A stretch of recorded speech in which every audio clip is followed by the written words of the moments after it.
Fala, meus amigos, estamos começando aqui mais um vídeo do canal. Enquanto eu sigo aturando esse inferno aqui, essa bosta insuportável, eu vou fazendo aqui o que não destruíram ainda, que são os vídeos do YouTube, tá? No vídeo de hoje a gente vai falar mais um pouquinho sobre o Lobão. O Lobão, semana passada, declarou que não tá afim mais de participar da política, de opinar aí na política. E enfim, e aí eu tô fazendo aqui esses dois vídeos para comentar algumas falas dele, tanto nessa última entrevista, quanto na última entrevista dele para o Roda Viva, tá? Que ainda foi dentro do governo Bolsonaro, tá? Então vamos falar um pouquinho aqui sobre algumas coisas que ele ponderou lá e, enfim, né, alguns comentários aqui, tanto sobre política quanto sobre a vida pessoal também, daquilo que ele disse lá na entrevista, tá? Então, antes eu deixo para vocês aqui mais uma vez a dica do meu novo livro de poemas, está aqui do outro lado de cá. Quem quiser entrar em contato, o zap está na descrição do vídeo. Conseguir furar esse bloqueio absurdo que eu sigo vivendo aqui, a gente conversa sobre o livro, beleza? Então é isso. E aí, pessoal, vamos lá. Então, a gente... Só para relembrar, eu terminei, né? Uma das últimas coisas que eu falei no vídeo anterior foi sobre a Bolívia, que o Lobão fez um comentário lá comparando, né, criticando a política externa do Lula e dizendo, isso em 2020, né, e dizendo que, enfim, era muito questionável o Lula tirar foto com o Gaddafi, Muammar Gaddafi no caso, né, da Líbia, o Saddam Hussein e o Evo Morales. Aí eu não entendi por que ele misturou o Evo Morales ali, talvez porque o Evo seja de esquerda, né, então isso aí parece que já é uma espécie de... já é para ser criticado sem nenhuma ponderação. Por que isso? Porque, eu disse, né, a Bolívia é o país que mais cresce na América do Sul aí nos últimos 15 anos. Tá? E, para além disso, então eu falei também da questão do Estado, né, das línguas e tal. Então eu fui pesquisar só para confirmar, né, porque isso eu já sabia e tal. E a Bolívia hoje se chama Estado Plurinacional de Bolívia, da Bolívia, né? E aí o espanhol e todas as 36 línguas indígenas são consideradas línguas oficiais hoje em dia.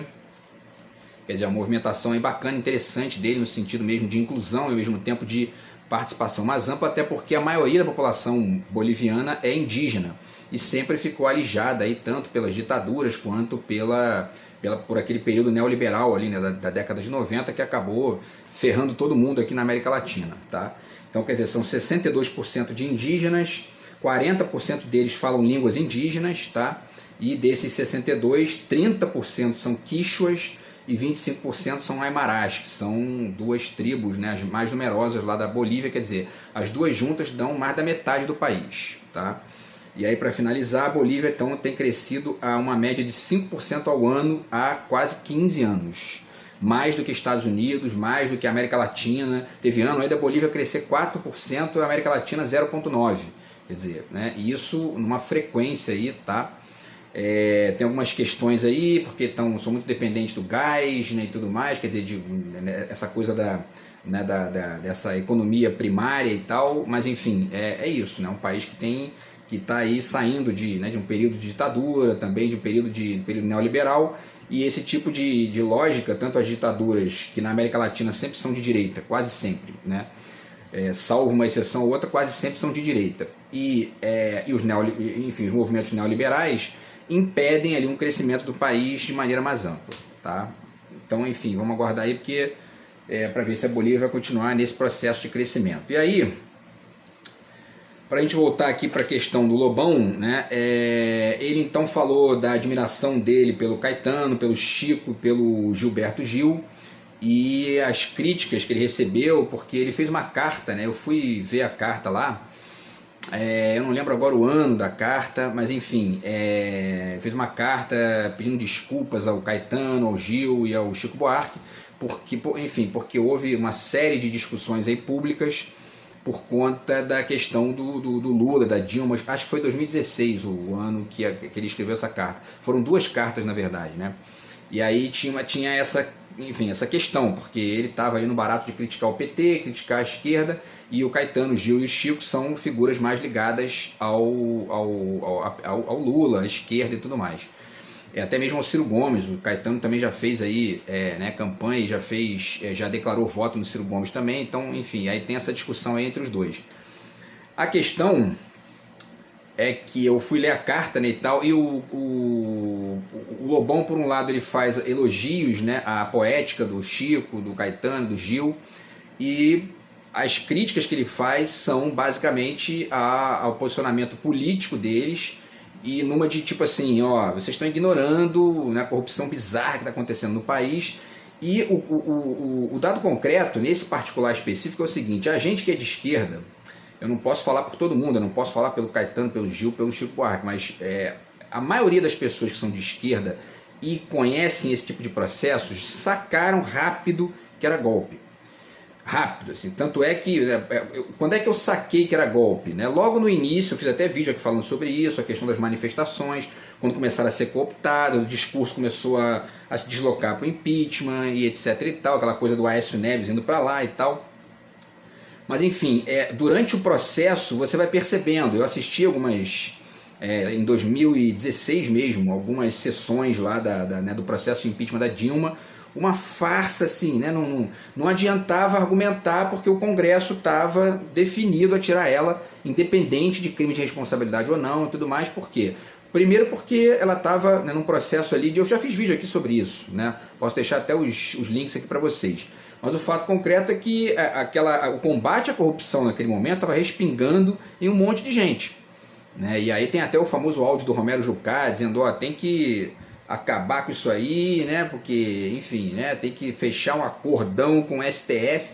Então o Lobão deveria escutar esse áudio lá, porque, inclusive porque o Lobão fez umas colocações que para mim são, assim, inacreditáveis, né? Dizer que o Temer era Dilma, né?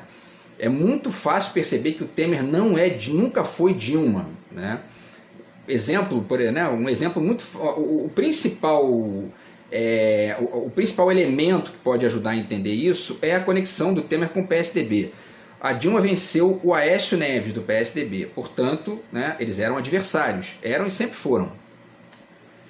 E aí, depois que a Dilma vence, tem a questão do golpe, etc e tal. Quando o Temer entra, uma das primeiras coisas que ele faz, primeiro 2 dias depois, ele legaliza as pedaladas. Quer dizer, ele está ali dizendo, ó, foi golpe, tá vendo como é que foi golpe? Entendeu?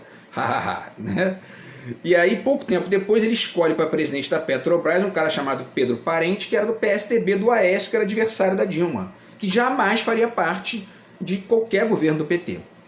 Então, assim, isso aí já mostra perfeitamente, não precisa nem estudar a história do Brasil, a história do PSDB, a história do PT, as diferenças de projeto, basta pegar esse dado fácil de sacar.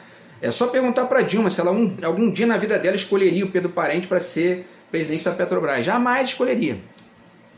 E aí, além disso, ele coloca o Pedro Parente lá e a primeira coisa que o cara faz é trocar a política de preço da Petrobras pelo subsídio, trocar a política do subsídio pelo PPI, que é justamente a paridade internacional com o dólar, que acabou gerando aí bilhões e bilhões de reais na mão dos acionistas da Petrobras e uma gasolina a 8, 9, 10 reais aqui no Brasil. Então achar que o Temer é Dilma é uma coisa inacreditavelmente ingênua, né? Enfim, então quando o PT fez aliança com o PMDB, quem conhece política sabe que o Lula fez a aliança com o PMDB, né? A Dilma, né, fez aliança com o PMDB para ter a tal da governabilidade, que é uma desgraça do Brasil, porque o Congresso é de maioria de direita e fica ali sabotando tudo que o governo tenta fazer de melhor para o país. Mas se você muitas vezes não faz aliança com eles, você não ganha. E você fica muitas vezes refém, né? O Lula articulou agora de uma forma muito interessante a questão do Alckmin, porque o Alckmin foi para o PSB, que é um partido que não é um partido de direita, né? Não é uma esquerda, né? Mas é uma esquerda light ali que é totalmente diferente de um PMDB da vida, né? Então está um pouco mais ali tranquilo, até para equacionar as coisas com o Alckmin, que além de tudo é uma figura diferente do Temer também. O Alckmin parece ser um cara ali que ele adotou uma outra postura. E, enfim, o Temer não, golpista desde o início, e o PMDB é um antro de golpistas, né? Então, enfim, Eduardo Cunha, né, Sarney, né, enfim, tá? Então, achar que Temer é Dilma é uma ingenuidade, tá? Mas, enfim. E aí então a questão com o Caetano, Gil e o Chico Buarque foi mais ou menos essa. Então, essa questão da, né, ele elogiou a poética deles, falou que é uma questão ali realmente de história do Brasil e tal, e é mesmo, né, porque são figuras aí, assim, né, que honram o Brasil e tudo mais, assim como o Lobão também no rock, né. Agora, do ponto de vista político, existe essa questão aí que, enfim, o Lobão, ele me parece que até hoje ele ainda não entendeu o que aconteceu de fato, né, o golpe, a questão da armação toda. É só estudar os números. A gente ontem eu li aqui, o governo Bolsonaro ele pagou só de dividendos para os acionistas da Petrobras quase 450 bilhões de reais de dividendo, de grana para essa gente. Isso dá 20 vezes o valor que a estatal da Inglaterra pagou para os seus acionistas, dá quase 10 vezes o valor que a Chevron dos Estados Unidos pagou para os acionistas. Quer dizer, a gente está pagando 10 vezes quase o que os Estados Unidos estão pagando, 20 vezes o que a Inglaterra está pagando. Quer dizer, isso é o verdadeiro roubo do dinheiro público. E esse valor, 450 bilhões de reais, é hoje quase o valor da Petrobras inteira. Eles pagaram só de dividendo. Quer dizer, a direita brasileira é um câncer para esse país, sacou? E, enfim, eu acho que o Lobão isso aí ele não sacou ainda, não percebeu ainda. E para finalizar, eu já fiz vários vídeos aqui falando sobre isso, essa política de PPI, ela na verdade interessa essa minoria da minoria dos acionistas e encarece a gasolina e o diesel e, enfim, o combustível na bomba para a maioria esmagadora da população. Inclusive para os caminhoneiros que levam comida para o mercado, e aí o mercado tem. Por isso que o óleo de soja chegou a R$12, né? E hoje está 4 e pouco. Por quê? Né? Porque mudou a política, não só a política a política de governo, né? Mas a política dos combustíveis, a política da Petrobras, acabou o PPI, tudo mais, etc. Né? Então, assim, tem que entender essas diferenças, senão você fica achando que a questão é aquela, que é a roubalheira do PT. Isso é um discurso que, sabe, nós estamos em 2024. Tem gente que não entendeu a falácia disso aí. Mas, enfim, tá? Então, voltando a essa questão aqui, aí ele passa a falar da questão do golpe de 64 e diz que, ele cita que a sociedade clamou pelo golpe de 64, que havia uma atmosfera de Guerra Fria, ameaça comunista, etc. Eu até concordo que havia quando a gente estuda a época, né? Eu não estava vivo naquela época, mas eu já estudei bastante isso. E, enfim, quando a gente estuda lá, a gente vê que tinha uma atmosfera de Guerra Fria e tudo mais. Agora, quando a gente estuda, a gente sabe também, a gente aprende também que os Estados Unidos, eles próprios já assumiram que armaram o golpe aqui. Não armaram o golpe só no sentido de dar apoio ali com, a questão lá do navio.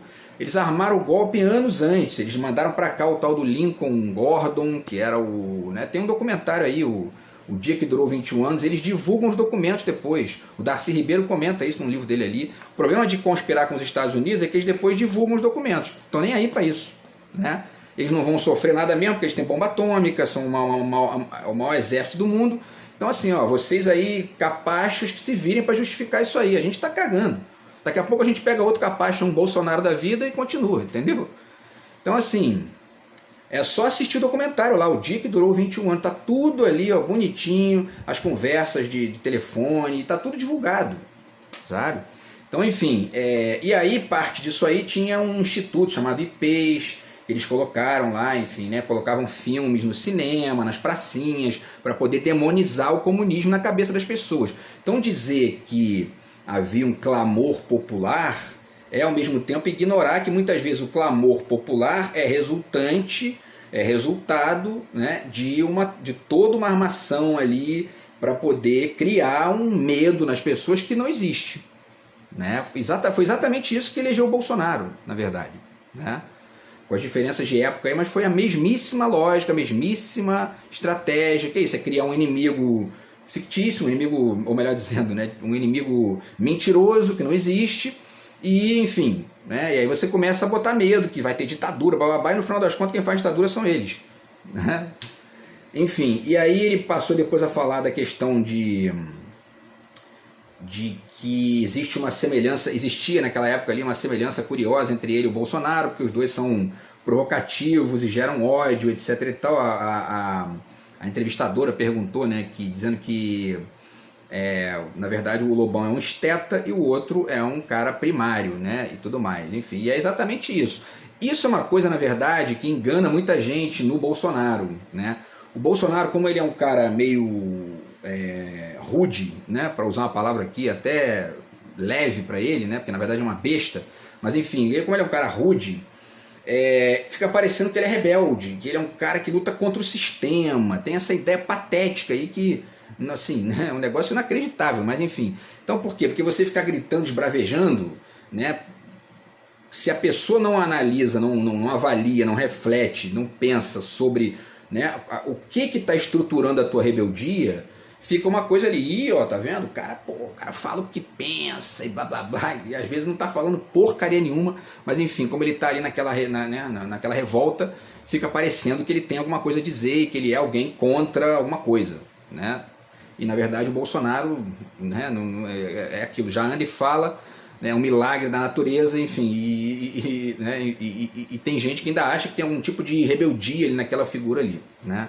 E é uma rebeldia conservadora, quer dizer, né, mais estranha ainda, tá? Enfim, aí tem uma parte engraçada, tá? Que a Tati Bernardi pergunta para ele, uma escritora, né? Pergunta para ele: você já disse que a esquerda é ressentida, masturbatória e tem pau mole. O que você diria hoje sobre a direita? Aí primeiro ele justifica, né? Na entrevista ele fala, na verdade, o que eu quis dizer é que a esquerda tem, ele falou que a esquerda é na verdade uma masturbação de pau mole, é diferente, né? Ele falou que é mais sofisticado. E aí ele diz que a esquerda não tem a virilidade do rock e acaba num vitimismo tosco, né?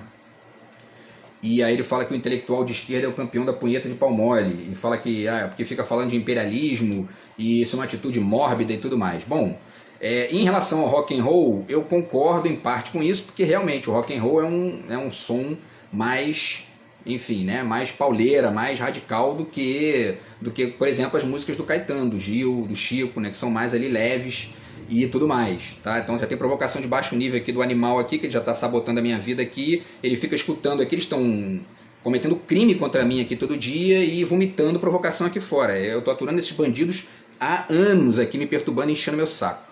Mas enfim, voltando, né? Porque eles atrasam tudo que eu tento fazer aqui, estão cometendo crime contra mim e eu não consigo nenhum advogado, tá? Mas voltando aqui, porque enquanto eu não me livrar desses animais, é isso aqui, eu vou ter que ficar o tempo todo vomitando aqui o asco que eu tenho desse bandido e da gente nojenta dele. Em relação a isso, o fato, né, de haver essa diferença de aparente, enfim, né, rebeldia maior e tudo mais, o fato é que quando você começa a escutar as coisas pela letra e não pelo ritmo, né, você pega ali que existe uma inteligência gigantesca nas letras do Caetano, nas letras do Chico, nas letras do Gil e no próprio texto deles também, que não tem nada a ver com isso. Me parece que isso é uma bobagem, né, nesse sentido. Eu, por exemplo, enfim, sou um admirador assim, da filosofia do Foucault, né, que era homossexual e, portanto, poderia ser considerado um cara não viril, né? E sabe, essas discussões são muito mais desse verme fedorento que está aqui cometendo crime contra mim do que minhas. Eu estou aturando esse animal, vomitando o bosta que ele é na minha vida já tem 10 anos, porque essas provocações que ele acabou de fazer aqui, que tem conexão com os comentários que eu faço aqui, são o lixo da cabeça de bosta dele. Entendeu? Que eu estou tendo que aturar aqui porque eu não consigo um advogado para me livrar desse bandido e da gente patética dele que estão aí me difamando, destruindo aqui a minha reputação com as pessoas, porque são bandidos da pior espécie, entendeu? Então, assim, coisas que eu falo aqui, esse animal fedorento que está aqui cometendo crime está aí, ó, botando gentalha na rua para poder me chantagear, me coagir, porque é um criminoso e eu não consigo nenhum advogado para me livrar desse lixo desgraçado, tá? Então, enfim, pessoal, voltando. Então eu acho que esse comentário dele aqui, pronto, já perdi aqui 3, 4 minutos, estava tentando aqui, né, fazer um vídeo bacana. Esse bandido retardado não conhece respeito ao espaço do outro, é um lixo desgraçado e ele atrasa tudo que eu tento fazer aqui porque é um criminoso, tá? Bom, enfim, então ele fala dessa questão aí, né, deixa eu até me perdi aqui, É isso que esse animal causa, prejuízo aqui o tempo todo, entendeu? É um baixo nível inacreditável. Dinheiro não compra educação, não compra respeito ao espaço do outro, não compra inteligência, entendeu? Então, enfim, ele vai falando, né, que ele diz que a esquerda é ressentida, masturbatória e tem pau mole. Então, voltando aqui, né? O que ele chama de ressentimento da esquerda me parece que é uma leitura equivocada. Porque se você está de fato num papel de vítima, você não está ressentido, você é vítima. Né? A esquerda o governo do João Goulart era um governo de esquerda que foi sabotado por um golpe militar e a gente perdeu lá uma oportunidade de fazer inclusive a reforma agrária que os Estados Unidos fizeram na década de 1860. Estados Unidos, que a direita brasileira desse velho mongoloide aqui defende. Entendeu? Quer dizer, os Estados Unidos já fizeram a reforma agrária em 1860, a gente não consegue fazer por quê? Porque a direita dá golpe aqui, é um bando de latifundiário, que tem a cabeça desse mongoloide aqui, que é um autoritário, retardado, bandidinho, nojento, e enfim, é isso, entendeu? O que eu estou aturando aqui é a cabeça do latifundiário brasileiro que vai matar os indígenas para poder, tá cagando ali, entendeu? A justiça não tem justiça, você não consegue advogado, entendeu? A diferença é como esse velho que está fazendo isso é um bosta que não aguenta um tapa, ele tem que ficar pagando outros, porque né, se ele vier aqui fazer uma provocaçãozinha dessa que ele faz aqui usando 500, eu arrebento ele e acaba essa brincadeira, entendeu? Mas ele jamais vai fazer isso porque é um moleque velho covarde que não aguenta um tapa, entende? Mas iguais a esse otário, tem 500, aí, tem milhares pelo Brasil que ficam aí cometendo crime e você não consegue, né? E aí se a esquerda começa a ter esse posicionamento... algumas pessoas tendem a considerar, voltando aqui, né, tendem a considerar que isso é vitimismo e blá blá blá e tal, né? E não é vitimismo. Quando você é vítima, não é vitimismo, você é vítima mesmo, né? Então, assim, basta estudar a história recente do Brasil, né? O Brizola foi sabotado aqui trocentas vezes no Rio de Janeiro. O debate do Lula com o Collor lá foi, né, eles dizem lá, a gente armou lá um esqueminha, purpurina e blá blá blá, pasta falsa, eles dizem isso hoje, né? E os bolsominions ficam aqui dizendo que a Globo é comunista, que, sabe, entendeu? É um universo paralelo isso. Então, assim, quando você estuda mesmo, você começa a perceber esses detalhes aí, e aí você, enfim, modifica um pouco a sua lógica, né? Agora, eu gosto, voltando aqui, independente disso tudo, né? Independente dessa perspectiva que pode distinguir aí o Caetano, o Gil, do Lobão, do rock and roll, eu gosto de escutar rock and roll, tenho escutado muito punk rock aqui, e eu estou escutando, na verdade, sobre coação desses animais, porque como eles estão com o sistema hackeado aqui, ficam usando até as músicas aqui para cometer chantagem, crime, banditismo, nojeira, provocação de baixo nível, usando informações privadas minhas, são bandidos da pior espécie, tá? Mas enfim, eu já escutei muito aí o Caetano, eu já fiz artigos aqui sobre músicas do Caetano e me orgulho muito de ter feito isso e admiro demais as letras do Caetano. Agora, como som para escutar no dia a dia, eu gosto mais de um rock and roll, de um punk rock mais rápido. Agora, isso é fase também, já tive fase na vida de escutar Amy Winehouse quase todo dia. E aí, né? E o próprio Caetano, escutei muito aqui as músicas dele, mais até do que o Gil e tal, não por uma questão aí de qualquer coisa, mas porque, enfim, eu conheço mais ali as músicas, e as músicas do Chico também. Então, assim, essas distinções são meio, sabe, esquisitas. Agora, ele também fala da questão do vitimismo das letras de esquerda e tal, que falam de imperialismo, etc e tal. E nesse particular eu até concordo, existe, né, a arte de esquerda, ela tende a ser mais engajada, tende a ser mais de bandeira, etc e tal. Isso aí perde um pouquinho de um certo viés de radicalidade, né, que a gente vê no rock and roll, por exemplo, né, que é um tipo de música dos Estados Unidos, então é um tipo de rebeldia diferente, né? Não é a rebeldia contra a direita.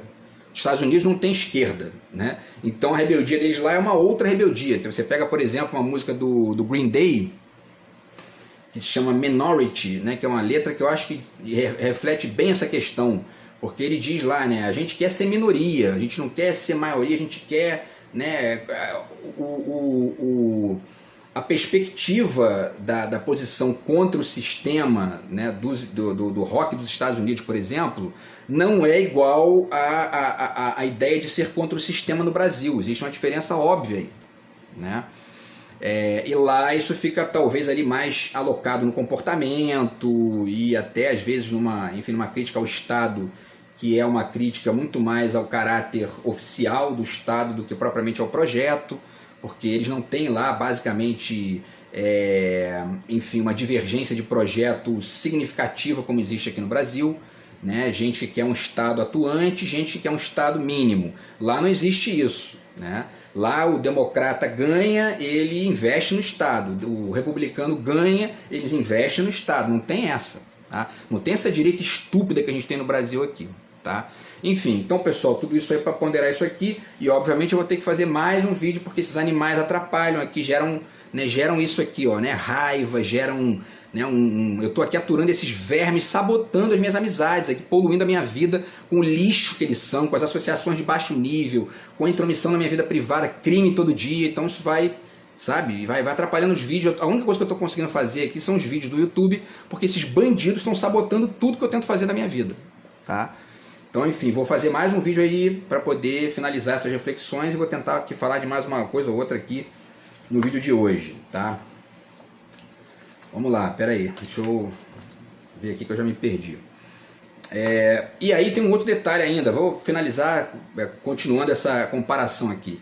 Por outro lado, né, se a gente pensar, por exemplo, numa lógica de paldurecência na política, né, já para poder ficar nessa discussão do pau mole lá que o Lobão levantou, pau mole que ele levantou é ótimo, né? Mas enfim, quando a gente compara um cara como Brizola com um cara como Fernando Henrique, por exemplo, quem é que tem mais aparência de pau mole, né? Eu acho que é o Fernando Henrique, bastante assim, né?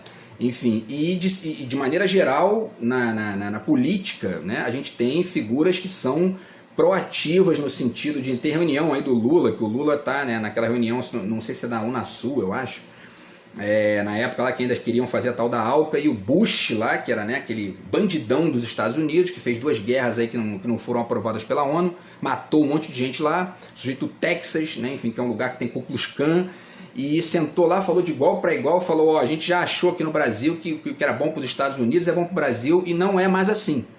E aí o Bush olhando com aquela cara de, né, sabe? Então quem encara mesmo, e o Bolsonaro por outro lado entra com esse discursinho aí de milíaco, de e tal, chegou lá e love o Trump, blá blá blá, e né, só faltou lamber as bolas do Trump, certo?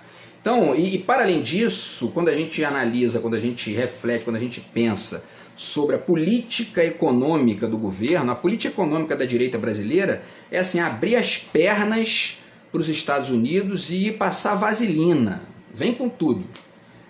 Isso é o neoliberalismo. O neoliberalismo é uma coisa que, basicamente, já fiz vários vídeos aqui sobre isso também. É a política externa dos Estados Unidos para a América Latina, que eles lá não fazem, Estado mínimo. Os Estados Unidos investem só em busca de cura, se não me engano, para o Alzheimer, o que a gente investe no Ministério da Ciência e Tecnologia inteiro.